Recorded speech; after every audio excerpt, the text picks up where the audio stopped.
ఈ అవకాశాన్ని సద్వినియోగపరుచుకుని NIT case కనుక రిసీవ్ చేసుకుంటారని కోరుతున్నాను. మనకు చెక్ ఇస్తే ఎన్ఐటి నెగోషియబుల్ ఇన్స్ట్రుమెంట్స్ అనేవి 3 రకాలుగా ఉంటాయి. చెక్కు, తర్వాత promissory note, bill of exchange. ఈ మూడింటిని మనం నెగోషియబుల్ ఇన్స్ట్రుమెంట్స్ అంటాం. దీంట్లో మెయిన్గా మనకు వచ్చేది ఏంటంటే చెక్స్. మనం అప్పులు ఇచ్చినా తీసుకున్నా లేదంటే ఏదైనా ట్రాన్సాక్షన్ జరిగినా దానికి మనం ఏం చేస్తాము, చెక్ ఇచ్చినట్టయితే ఆ చెక్ని మనము అవతలి వ్యక్తి ఆయన బ్యాంకులో sufficient amount to honour the cheque, ఇంత అమౌంట్ సరిపోయేంత అమౌంట్ దాంట్లో ఉంటేనే చెక్ ఇవ్వాలి. ఒకవేళ ఆయన చెక్ ఇచ్చినప్పుడు ఆ అమౌంట్ మనం బ్యాంకులో మన చెక్ని ప్రజెంట్ చేస్తే సఫిషియంట్ అమౌంట్ లేదని రిటర్న్ వస్తున్నట్టయితే దాన్ని ఏమంటాము, డిజానర్ అంటాం. ఇంకా డిజానర్ అనేది రకరకాలుగా కావచ్చు. అకౌంట్ ఆయన ఏం చేస్తాడు, అకౌంట్ చెక్ ఇచ్చేసి అకౌంట్ క్లోజ్ చేసేసుకుంటాడు. లేదంటే ఇంకా రకరకాల కారణాలు ఉండొచ్చు. చెక్ ఇస్తాడు, పేమెంట్ చేయకండి అని బ్యాంకు ఇన్స్ట్రక్షన్స్ ఇస్తారు. ఇలా రకరకాల కారణాలతోని డిజానర్ కావచ్చు. సరే, ఏ డిజానర్ అయినప్పటికీ కూడా చెక్ పేమెంట్ చేయకుండా నిరాకరించినట్టయితే అది చెక్ డిజానర్ కిందకి వస్తుంది. దాంట్లో మనం తర్వాత ఏం చేయాలి, నెక్స్ట్ మనకు చెక్కు ఇది డిజానర్ అయిందని మనకు బ్యాంక్ నుంచి వాపస్ వస్తుంది. మనకు ఒక మెమోతో పాటు చెక్ రిటర్న్ మెమోతో పాటు రిటర్న్ ఇస్తారు. ఇచ్చిన తర్వాత మనం ఏం చేయాలి, 1 month లోపల లాయర్ ద్వారా మనము ఇన్ రైటింగ్లో నోటీస్ పంపించాలి. వాళ్ళు పలానా రోజు చెక్ ఇచ్చారు, మరి ఆ చెక్ హానర్ కాలేదు, మళ్ళీ రిటర్న్ అయింది, మరి దీనిపైన నువ్వు డబ్బులు కట్టండి, లేనట్టయితే మనం లీగల్గా ప్రొసీడ్ కావాల్సి ఉంటుందని 138 ఎన్ఐ యాక్ట్ కింద మనం లీగల్ నోటీస్ పంపించాలి. పంపించిన తర్వాత ఆయనకి ముట్టాలి, ముట్టినా పర్లేదు, లేదు రిటర్న్ వచ్చినా పర్వాలేదు, రిటర్న్ ఆన్సర్ కూడా మనకు వచ్చిన తర్వాత అది పోస్టల్ ఎక్నాలెడ్జ్మెంట్ నోటీస్ ముట్టినట్టు వచ్చినా, లేదు ఎన్వెలప్ మనకి వాపస్ వచ్చినా, అక్కడి నుంచి మనం ఏం చేయాలంటే 15 రోజులు వెయిట్ చేయాలి. ఎందుకు, ఆయన పేమెంట్ చేస్తాడా లేదా అని వెయిట్ చేయాలి. ఆ 15 రోజులు వెయిట్ చేసిన తర్వాత నెక్స్ట్ డే నుంచి అంటే 16వ రోజు నుంచి మనకు కేసు వేసుకోవడానికి అధికారం వస్తుంది. దాన్నే కాజ్ ఆఫ్ యాక్షన్ వస్తుంది అని అంటారు. అవునా, 15 రోజుల తర్వాత కొంతమంది తొందరగా ఏం చేస్తారంటే ఈరోజు నోటీస్ పంపించాము, 2 రోజుల తర్వాత సర్వ్ అయింది, 3 రోజులకి మనకి ఎక్నాలెడ్జ్మెంట్ వచ్చింది, తెల్లారే కంప్లైంట్ వేస్తారు. అది అప్పుడు మనకి కాజ్ ఆఫ్ యాక్షన్ లేదు, దాన్ని ఏమంటారు, ప్రీమెచ్యూర్ కంప్లైంట్ అంటారు. సో అలా వేయడానికి వీల్లేదు, 15 రోజులు వెయిట్ చేయాలి. వెయిట్ చేసిన తర్వాత 16వ రోజు నుంచి మనం కేసు వేసుకోవడానికి అధికారం వస్తుంది. ఒకవేళ ఈ 15 రోజుల్లో కూడా ఆయన పేమెంట్ చేశాడు అనుకోండి, కాజ్ ఆఫ్ యాక్షన్ లేదు. అలా సో 16వ రోజు నుంచి ఇంకా మనకు 30 daysలో కూడా మీరు ఎప్పుడైనా కంప్లైంట్ చేసుకోవచ్చు. ఈ మధ్యన అమెండ్మెంట్ వచ్చిన దాని ప్రకారం అయితే ఈవెన్ 30 days ఆఫ్టర్ కూడా సఫిషియంట్ కారణం మీరు చూపించినట్టయితే డిలే కంట్రోల్ చేయడానికి అవకాశం ఉంటుంది.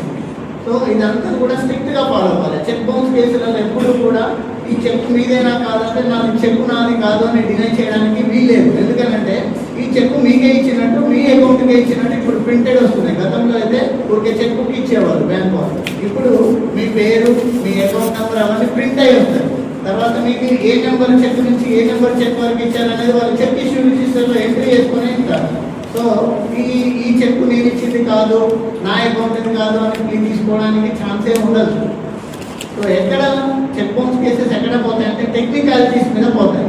అంటే మీరు విత్ ఇన్ టైంలో బ్యాంకులో ప్రజెంట్ చేయలేకపోయినా, అంటే 3 నెలల్లో కూడా మనం చెక్ ఇష్యూ చేసిన 3 నెలల్లో కూడా బ్యాంకులో ప్రజెంట్ చేయాలి. అక్కడి నుంచి మనకు చెక్ వాపస్ వచ్చిన తర్వాత డిజైనర్ అయ్యి అక్కడి నుంచి మనము 1 monthలో కూడా నోటీస్ ఇవ్వాలి. తర్వాత ఆయన ముట్టిన తర్వాత లేదా రిటర్న్ వచ్చిన తర్వాత 15 రోజులు వెయిట్ చేయాలి. తర్వాత 1 monthలో కూడా కంప్లైంట్ చేయాలి. దీంట్లో ఏది ఫాలో కాకపోయినా ఈ టెక్నికాలిటీస్ మీద case, cheque bounce case dismiss కావడానికి అవకాశం ఉంటుంది. అంతే తప్ప మెరిట్స్ మీద ఎప్పుడు కూడా చెక్ నాది కాదు, నేను ఇవ్వలేదని. నెక్స్ట్ ఇంకొక పాయింట్ ఏంటంటే లీగల్లీ ఎన్ఫోర్సబుల్ డెత్ అయి ఉండాలి చెక్. అంటే ఈ చెక్ ఇచ్చిన పర్పస్ ఏంటిదంటే అది చట్ట ప్రకారము వసూలు చేసుకునే బాధ్యత అయి ఉండాలి. ఉదాహరణకి వాళ్ళ నాయన మర్డర్ చేయండి, సుపారీ కింద నీకు 5 లక్షలు చెక్ ఇచ్చానని నేను అనుకోండి, తర్వాత ఆయన ఇవ్వలేదు డబ్బులు, సార్ నాకు చెక్ బౌన్స్ అయింది అని చెప్పేసి మర్డర్ చేస్తానంటే నేను 5 లక్షలకి చెక్ ఇచ్చాను కాబట్టి ఇది నాకు డబ్బులు కట్టలేదంటే అది చెల్లదు చెప్పు. ఎందుకనంటే మీ పర్పస్ ఏంటి, అక్కడ ఇల్లీగల్ పర్పస్. ఇలా లేదు, ఒక అతను వేరే వాళ్ళతో ఎక్స్ట్రా మ్యారిటల్ రిలేషన్షిప్ పెట్టుకున్నాడు, ఆమెకి చెక్ ఇచ్చాడు, నేను నీకు 5 లక్షలు ఇస్తున్నాను, నాతో సంబంధం పెట్టుకుంటాను. ఇలా సో ఇదేంటిది ఇల్లీగల్ పర్పస్. సో ఇట్లాంటి ఇల్లీగల్ పర్పసెస్కి ఇచ్చిన చెక్స్ ఆనర్ చెల్లవు, దాని మీద కేసెస్ కంప్లైంట్స్ నిలబడవు. దీని అందుకే ఏమంటున్నారంటే your debt must be legally enforceable debt, ఇది చూసుకోవాలి. సో ఇదంతా కూడా చెక్స్కి సంబంధించి. ఇంకా ఇప్పుడు మన బార్ అసోసియేషన్ ప్రెసిడెంట్ గారు కూడా నాడు దేశవ్యాప్తంగా ఒక పడినట్టు, ఎందుకంటే కోర్టుకి ఆదాయాలు లేనటువంటి కేసులు ఏమైనా ఉన్నాయంటే ఆదాయం మీన్స్ వేరే కాదు, ఇంతవరకు కోర్టు ఫీ కట్టుకోవాలి కేసులు ఏమైనా ఉంటే నాకు తెలిసి ₹2, ₹10 కోర్టు ఫీజు తగ్గుతుంది. అవి రికార్డ్ కూడా పక్కన పెట్టారు, ఫీ తీసుకున్నారు ఆయన ఆల్రెడీ. కోర్టుకు వచ్చేటువంటి ఇన్కమ్స్ ఏమీ లేవు, అంటే గవర్నమెంట్కి వచ్చేటువంటి ఆదాయాలు లేవు.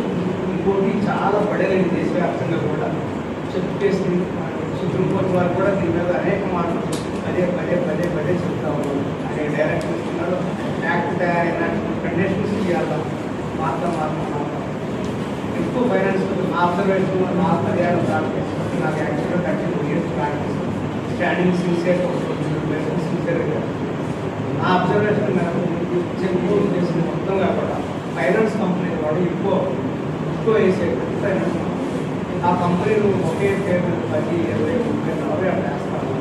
వేయడం తప్పు కాదు, జడ్జిమెంట్ రావడం తప్పు కాదు. అదేంటి మెడికల్ ఎన్ఐఆర్స్ స్పీడీ డిస్పోజ్ అవుతుంది. నాకు తెలిసినప్పుడు ఈ 5-6 సంవత్సరాల కాలంలో చూస్తే సుప్రీంకోర్టులలో వారానికి 1 ఎప్పుడు వస్తున్నట్టుగా క్రిమినల్ అఫీస్ కూడా బాగుంటుంది. నేను నాకే ఒక 6-7 అఫీస్ సార్ దగ్గర అంటే నేను అటు ఇటు వచ్చేదాంట్లో కలిపి నేను కూడా ఒక ఉంటాను. అంటే నాకు 100 కేసులు ఉన్నాయి యాక్చువల్లీ. బట్ ఫీల్ అవుతున్న మేము కూడా అనేక రకాలు. కాకపోతే ఏంటంటే కొంచెం ఆఫీసర్స్ కానివ్వండి, అడ్వకేట్స్ కానివ్వండి, ఎమికబుల్ సెటిల్మెంట్ కోసం ప్రయత్నం చేస్తున్న మంచిది ఏమంటుంది నా అభిప్రాయం. ఎందుకంటే ఇచ్చిన లక్షకి 10 లక్షలు ఎంత వేసినా అడ్వకేట్ తెలుస్తుంది, వాస్తవంగా మాకు తెలుస్తుంది. ఆయన నిజంగా ఎంత ఇయ్యాలి డబ్బులు అని చెప్పేసి ప్రతి అడ్వకేట్ నాకే కాదు ప్రతి అడ్వకేట్ తెలుస్తుంది. కానీ కొంతమంది వెళ్ళరు, పార్టీని వినే పరిస్థితి లేదు. మా పార్టీ ఎన్నిసార్లు ప్రయత్నం చేశారు, అయినప్పుడు కూడా ఒక్కరు తగ్గలేదు.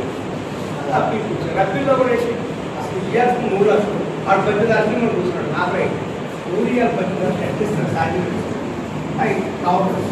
అందుకోసం ఎన్కౌంటర్ స్టేట్మెంట్ కోసం ఆఫీసర్స్ కొంచెం ప్రయత్నం చేయాలని అది చెప్పాలి.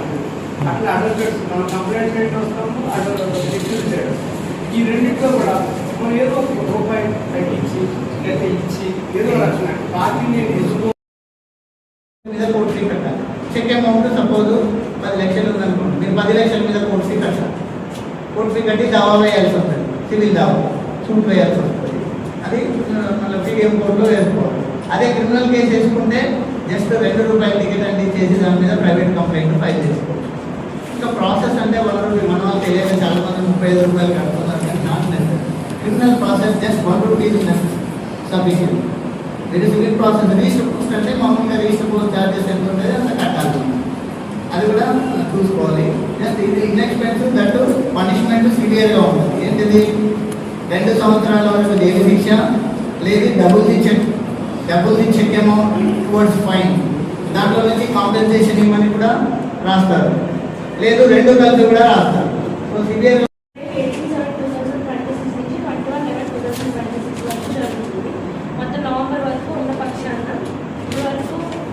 కేసులో సహకరించిన అడ్వకేట్కి నా ధన్యవాదాలు తెలియజేసుకుంటున్నాను. ఇకపై కూడా అంటే అందరూ సహకారం ఉండాలి, అడ్వకేట్స్ ఉండాలి, పార్టీస్ ఉండాలి, అన్ని విధాలుగా ఉండాలి. కాబట్టి ఆ డేట్కి చాలా వరకు మనం క్లియర్ చేస్తాము, చేయించడానికి మీరు కూడా మనం సహకరిస్తారు. ఏమైందంటే అసలు ఇది ఏ జడ్జ్మెంట్ ఫాలో కావాలో అర్థం కాని పరిస్థితి ఉంది. ఎందుకంటే ఇది ఒక జస్ట్ కొంతకి క్రిటికల్ చేస్తే మీ ఇష్టం, మీరు ఏదైనా చపాతీ చేసుకోండి, పూరి చేసుకోండి, సమోసా చేసుకోండి, ఆలు పరోటా చేసుకోండి, ఇలా అంటే జడ్జ్మెంట్స్ ఇలా ఉంటాయి అలా ఉంటాయి. ఇప్పుడు మనకు కేవలం ఏదంటే జనరల్గా అది సైడ్ చేస్తూ ఉంటాం. బట్ బేసిక్ లా ఏంటంటే ఈ టెక్నికాలిటీస్ అన్ని ఫాలో కావాలి, లీగల్ ఎన్ఫోర్స్మెంట్ ఎట్లా ఉండాలి.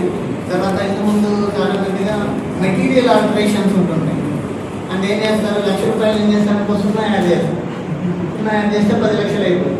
అప్పుడు ఏం చేస్తారు వాళ్ళు, 1,00,000 యాక్చువల్ ఇవ్వాల్సింది 1,00,000 ఉండొచ్చు, అక్కడేమవుతుంది దాన్ని 10 సున్నా యాడ్ చేస్తే సో నాకు వాల్యూ లేదులే అనుకుంటాం. అది అక్కడ ఒకటి పక్కన చేస్తే 10 లక్షలు అయిపోతుంది కదా. సో అప్పుడు ఏమవుతుంది, 10 లక్షలు నాకు ఇచ్చారు ఒప్పు అని చెప్పి.